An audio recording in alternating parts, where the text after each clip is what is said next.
May pinaboran. Netizens nagulat sa ginawa ng ABS-CBN.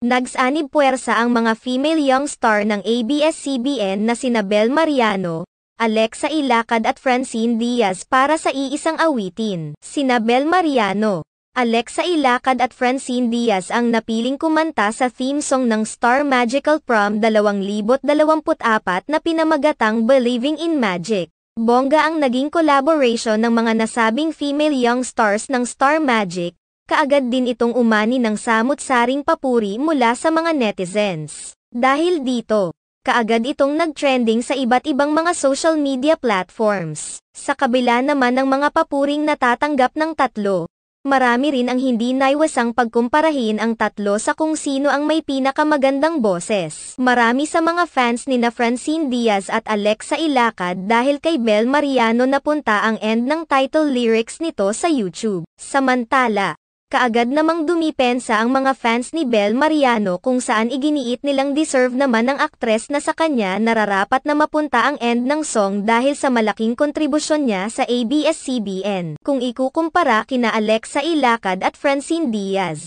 iginiit pa ng ilang mga fans ni Bel Mariano ang ilan sa mga hit projects na ginawa ng aktres kagaya na lamang ng He's Into Her, Top Song, Sold Out Concerts, hit series na Can't Buy Me Love. Bukod pa rito, si Bel Mariano rin ang hinirang bilang prom queen noong nakaraang taon habang ang kanyang ka-love team na si Donnie Pangilinan ang tinaguriang prom king. May mga fans naman ni Francine Diaz ang bamuelta na nauna naman umanong sumikat at nakilala ang aktres sa teleseryeng Cade ng Ginto noon. Samantala, iginiit naman ng mga fans na si Alexa Ilacad na bagamat wala pang napapatunayan ang aktres sa larangan ng pag-arte, ito naman umano ang mayroong pinakamagandang boses sa pagitan ng tatlo kaya dapat sa kanyang napupunta ang magagandang parte ng song.